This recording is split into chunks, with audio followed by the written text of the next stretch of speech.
നമസ്കാരം.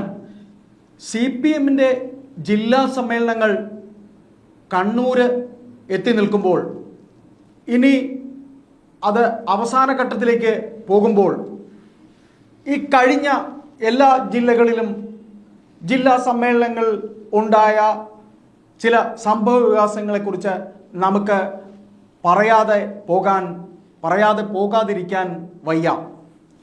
അതായത് CPM-ന്റെ കൊല്ലം ജില്ലാ സമ്മേളനം ആരംഭിക്കുമ്പോൾ നാം അവിടെ കണ്ടത് ഇതുവരെ ഇല്ലാത്ത, അതായത് CPM എന്ന പാർട്ടിക്ക് ഇതുവരെ ഇല്ലാതിരുന്ന ഏറ്റവും വലിയൊരു അപജയമായി കൊല്ലം ജില്ലയിൽ സഖാക്കൾ തെരുവിലേറ്റുമുട്ടിയത് ആയിരുന്നു.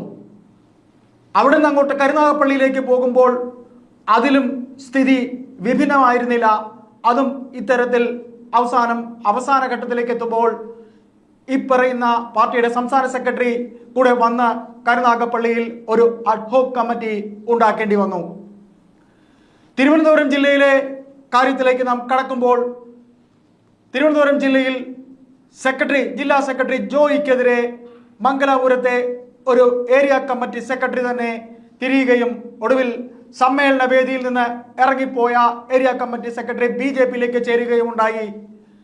വേദിയിൽ സമാപന സമ്മേളനം തിരുവനന്തപുരം ജില്ലയിൽ മുഖ്യമന്ത്രി സംസാരിക്കുമ്പോൾ ആളില്ല കസേരകളെ നോക്കിയായിരുന്നു മുഖ്യമന്ത്രി സംസാരിച്ചത്. പിന്നീട് അങ്ങോട്ട് പോകുമ്പോൾ ആലപ്പുഴയിൽ സുധാകരൻ എന്ന മുതിർന്ന നേതാവിനെയും പ്രതിഭാഹരിയെയും ഐസക്കിനെയും ഒക്കെ മാറ്റി നിർത്തിക്കൊണ്ട് പുതിയൊരു പാർട്ടിയിലെ ഏറ്റവും അങ്ങേയറ്റത്തെ വിഭാഗീയത ആലപ്പുഴയിൽ നിൽക്കുന്നതായി നാം കണ്ടു.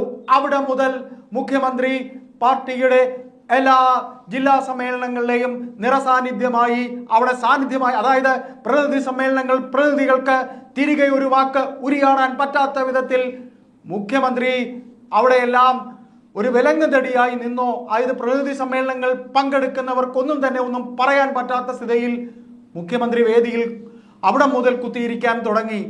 അതായത് തുടർന്നങ്ങോട്ട് പത്തനംതിട്ടയിലെയും എറണാകുളത്തെയും കോഴിക്കോട്ടത്തെയും കണ്ണൂരിലെയും കാര്യങ്ങളിലേക്ക് നാം കടക്കുമ്പോൾ 3 വർഷം കൂടുമ്പോൾ പാർട്ടിയുടെ ജില്ലാ സമ്മേളനം നടക്കുമ്പോൾ, പ്രത്യേകിച്ച് CPM എന്ന് പറയുന്ന പാർട്ടി രണ്ടാമതൊരിക്കൽ കൂടി ഭരണത്തിൽ വരുമ്പോൾ ഭരണവിരുദ്ധ വികാരം എന്തുകൊണ്ടുണ്ടാകുന്നു എന്ന പ്രതിനിധികൾക്ക് അറിയിക്കേണ്ട, അതായത് സ്വയം വിമർശനം ഈ പാർട്ടിയിൽ ഉണ്ടായിരിക്കെ പാർട്ടി അംഗങ്ങൾക്ക് സ്വയം വിമർശനം എന്നോണം പറയാൻ, അവരുടെ കാര്യങ്ങൾ അവതരിപ്പിക്കാൻ മുഖ്യമന്ത്രി ആലപ്പുഴ മുതൽ കണ്ണൂർ വരെ വിലങ്ങുതടിയായിരുന്നോ എന്നൊരു സംശയം നമുക്കുണ്ടാകുന്നുണ്ട്. അതായത് ആലപ്പുഴ സമ്മേളനം കഴിഞ്ഞ് എറണാകുളത്തേക്ക് വരുമ്പോഴും എറണാകുളത്ത് നിന്ന് കോഴിക്കോടേക്ക് പോയി കോഴിക്കോട് നിന്ന് കണ്ണൂരെത്തുമ്പോഴും എന്തുകൊണ്ട് സഖാക്കളെ നിങ്ങൾ മുഖ്യമന്ത്രിയുടെ മകൾക്കെതിരെ ഉണ്ടായ ആ കൈക്കൂലി വിവാദം, കരിമണൽ കർത്തയിൽ നിന്ന് കൈക്കൂലി വാങ്ങിയതിൽ മുഖ്യമന്ത്രിയുടെ മകൾ നേരിടുന്ന അന്വേഷണത്തെക്കുറിച്ച് എന്തുകൊണ്ട് സഖാക്കളെ നിങ്ങൾ ഒരു വാക്കും പറഞ്ഞില്ല എന്നൊരു ചോദ്യമാണ് ഇവിടെ ഉണ്ടാകുന്നത്.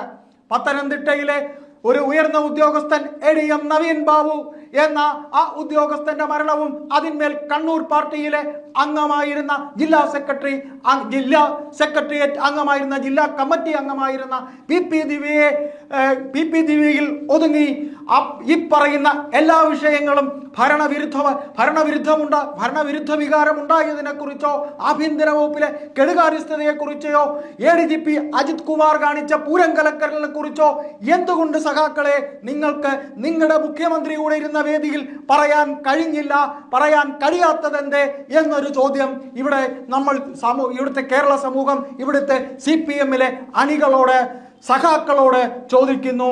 എന്തുകൊണ്ട് നിങ്ങൾ ചോദിച്ചില്ല? മുഖ്യമന്ത്രിയുടെ മകളുടെ അഴിമതി വിവാദത്തെക്കുറിച്ച് നിങ്ങൾ എന്തുകൊണ്ട് ചോദിച്ചില്ല? മുഖ്യമന്ത്രി ഒരു കമ്മ്യൂണിസ്റ്റുകാരനാണോ എന്നുപോലും നിങ്ങൾ ചോദിച്ചില്ല. ഒരു നവീൻ ബാബുവിന്റെ മരണത്തെ തുടർന്ന് ഒരു PP ദിവ്യയും അതിൽ മാത്രം ഒതുങ്ങിയോ? ഈ സമ്മേളനത്തിലെ നിങ്ങളുടെ ചോദ്യങ്ങൾ എന്തുകൊണ്ട് സർക്കാർ പെൻഷൻ മുടക്കി, എന്തുകൊണ്ട് സർക്കാരിന് ഇങ്ങനെയുള്ള വീഴ്ചകൾ ഉണ്ടായി എന്നൊക്കെ പേരിന് മാത്രം ചോദിച്ച് സഖാക്കളുടെ കുറ്റവും കുറവും മാത്രം പറയുന്ന വെറുതെ 3 ജയരാജന്മാരും ഒരു പിണറായി വിജയനും മാത്രം ഒതുങ്ങി ഈ പാർട്ടി ജനങ്ങൾക്കുണ്ടായ, അതായത് രണ്ടാമതൊരു ഘട്ടത്തിൽ CPM ഭരണത്തിൽ വന്ന ജനങ്ങൾക്കുണ്ടായ അവമതിപ്പിനെ കുറിച്ച് ഭരണത്തിലിരിക്കുന്ന പാർട്ടിയുടെ മുഖ്യമന്ത്രിയുടെ മകൾക്കുണ്ടായ മകളുടെ പേരിലുണ്ടായ വിവാദങ്ങളെക്കുറിച്ച്, കൈക്കൂലി വിവാദത്തെക്കുറിച്ച് എന്തേ ചോദിക്കാത്തത്? വേറെയും ജനകീയ പ്രശ്നങ്ങൾ നിരവധി ഉണ്ടായിരുന്നു. ഈ മുഖ്യമന്ത്രി ഉണ്ടായിരുന്നല്ലോ വേദിയിൽ, നിങ്ങൾ എന്തുകൊണ്ട് ചോദിച്ചില്ല സഖാക്കളെ എന്നൊരു ചോദ്യം ഇവിടെ ഈ കേരള സമൂഹം CPM എന്ന പാർട്ടിയിലെ സഖാക്കളോട്, അല്ലെങ്കിൽ CPM എന്ന പാർട്ടിയിലെ അണികളോട്, പാർട്ടി അംഗങ്ങളോട് ചോദിച്ചു പോവുകയാണ്. വെറും ഒരു PP ദിവ്യ മാത്രമേ ഉള്ളൂ നിങ്ങൾക്ക് സംസാരിക്കാൻ, വെറും 1, 2, 3 ജയരാജന്മാരുടെ വിഷയം മാത്രമേ ഉള്ളൂ നിങ്ങൾക്ക് സംസാരിക്കാൻ എന്നൊരു ചോദ്യം കൂടെ ഇവിടെ ചോദിച്ചു പോവുകയാണ്. എന്തായാലും ജില്ലാ സമ്മേളനം എന്ന ഒരു കസർത്തത ഇവിടെ കഴിയുന്നു. ഇനി അടുത്ത കൊല്ലത്തേക്ക് പാർട്ടിയുടെ സംസ്ഥാന സമ്മേളനത്തിലേക്ക് പോകുമ്പോൾ പാർട്ടി ആര് പിടിച്ചെടുക്കും? പാർട്ടിയിൽ മുഖ്യമന്ത്രി സ്ഥാനവും പാർട്ടിയുടെ എല്ലാ അധികാരവും ഒക്കെ തനിക്ക് വേണമെന്ന രീതിയിൽ ഒരു പ്രമാണിയായി മുഖ്യമന്ത്രി തന്നെ നിൽക്കുമ്പോൾ എന്തായിത്തീരും ഈ പാർട്ടിയുടെ അവസ്ഥ എന്നുള്ളത് ഈ കൊല്ലം സമ്മേളനം കഴിയുന്നതോടുകൂടി തന്നെ നമുക്ക് മനസ്സിലാക്കാൻ കഴിയും.